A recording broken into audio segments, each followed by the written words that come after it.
ఇది దేవుని ప్రేమ కావ్యం.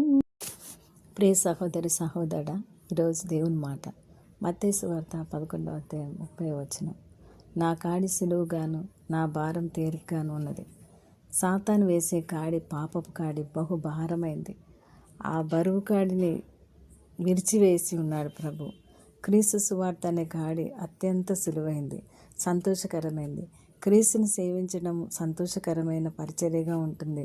ప్రేమ ఆప్యాయతలు సున్నితంగా మనల్ని నడిపిస్తాయి. నీ దుఃఖ సమయంలో నిన్ను ఓదార్చుతాడు, నీ కన్నీళ్లు తుడుస్తాడు.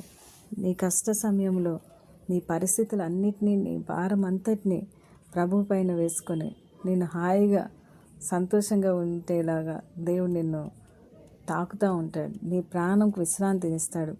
శత్రువు నీ మెడను కర్రను నిన్ను కంట్రోల్ చేస్తున్న పరిస్థితి ఏదైనా, నిన్ను హాస్పిటల్ చుట్టూ తోలుతున్న ఆ కొరడాలు ఏవైనప్పటికీ మిమ్మల్ని ఎదగనీయకుండా అదే స్థితిలో ఉంచే సాతాను కట్టివేసిన పరిస్థితి ఏదైనా, జీవనోపాధి లేకుండా ఏ స్థితి అయితే సైతాన్ తీసుకొచ్చాడు, ఇవన్నీ ఒక కాడిలండి.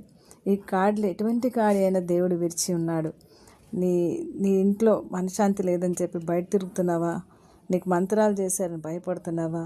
అవన్నీ అగ్నిలో వేయబడి దహించబడ్డాయి. యెషయా 9వ అధ్యాయం మీరు చదివినట్లయితే దాంట్లో ఇవన్నీ సాతాను వేసే కాడులన్నీ కూడా దేవుడు పుట్టాడను నీ హృదయంలో ఎప్పుడైతే దేవుడు పుడతాడో అప్పుడన్నీ విరిగిపోతాయి. ఇది మొదలుకొని మితి లేకుండా మీకు వృద్ధి క్షేమమగునట్లు ఆయన నియమించి ఉన్నాడు. మీరు దేవుని కావాలి అనుకొని కోరుకున్నప్పుడు దేవుడు యెషయా 10:27 అంటాడు, ఈ దినమున నీ భుజం మీద నుండి అతని బరువు కాడిని, అంటే సాతాను వేసిన కాడిని, నీ మెడ మీద నుండి అతని కాడిని కొట్టివేయబడును. ఎందుకంటే నువ్వు బలిసినందున ఆ కాడి విరగొట్టబడును. నువ్వు ఆత్మలో బలం పొందినప్పుడు ఆ కాడి నీ మీద శత్రువు వేసింది ఏదైనా కానీ విరిగిపోతుంది. నువ్వు ఆత్మలో బలహీనమైనప్పుడు ఆ కాడి నీకు బరువుగా నీ మీద మోపుతాడు సాతాను. ఆయన వేసే కాడి నువ్వు మోసినావు అనుకో, ఈ కాడి నీ మీద ఉండదు. ఆయన వేసే కాడి అంటే వాక్యం చదవడం, మిమ్మల్ని దేవుడు ఒక దేశానికి, ఒక కుటుంబానికి కావలివారిగా పెట్టాడు. అంటే ప్రార్థించేవారిగా మీరు ఉండాలా. 2.5 గంటల సమయం మీరు దేవునికి ఇచ్చేసారంటే మీ సమయం అంతా దేవుడు మిమ్మల్ని చికాకుల్లోంచి అన్నిట్లోంటి కాపాడుతాడు. అనారోగ్యంగా ఉన్న ఎటువంటి పరిస్థితులు ఉన్నా మనం తినటం మానేస్తామండి, ఇక్కడ అలాగే వాక్యాన్ని కూడా మనం మానకుండా చదివినప్పుడు అప్పుడు దేవుడు ఈ అప్పుల కాడి కానీ, నీ పిల్లల భవిష్యత్తు గురించిన కాడి కానీ, నీ భర్త వ్యసనాలు కానీ ఏదైనా ఈ దినం విరగొట్టబడింది. ఆయన శిలువలో అన్నీ విరగొట్టేశాడు. నువ్వు నమ్మి విడుదల పొందుకోవాలి. నువ్వు రక్షించబడిన తర్వాత ఏ కాడి నీ మీద లేదు. ఎందుకంటే శత్రు చేతిలోంచి దేవుడు జీవితకాలం అంతా నువ్వు స్వేచ్ఛగా జీవించాలని నీకు దేవుడు ఇచ్చాడు రక్షణ. ఆ రక్షణ నువ్వు రోజు ధ్యానించినప్పుడు నువ్వు ఏదో ఒక బంధకాల్లో ఉంటావు.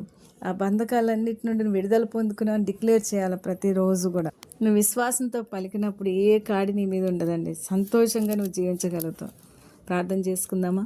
స్తుతి సింహాసనాసీనుడా నీకు వందనాలు. కృపగల తండ్రి నీకు స్తుతులు స్తోత్రాలు. ప్రతి శోధన నుండి నీ బిడ్డల్ని విడుదల చేసినందుకు వందనాలు. పరిశుద్ధాత్మ శక్తితో నింపుతున్నందుకు వందనాలు. నానా విధమైన రోగముల చేత, చీకటి శక్తుల చేత పీడింపబడుతున్న వారిని స్వస్థపరిచిన దేవా నీకు వందనాలు. నలిగిన హృదయం గల వారిని దృఢపరచండి. చెరలో ఉన్న వారికి బంధకాలను విడగొడుతున్నాం. ఆ బిడ్డలకు ఇప్పుడే విడుదల కలుగును గాక యేసు నామములో. మానసికంగా నిరాశలో ఉన్నవారికి, దుఃఖంలో ఉన్నవారికి ఓదార్పునివ్వండి. యేసు నామములో వేదన దుఃఖం తీసివేయబడుగాక, ఉత్తేజింపబడుదురుగాక.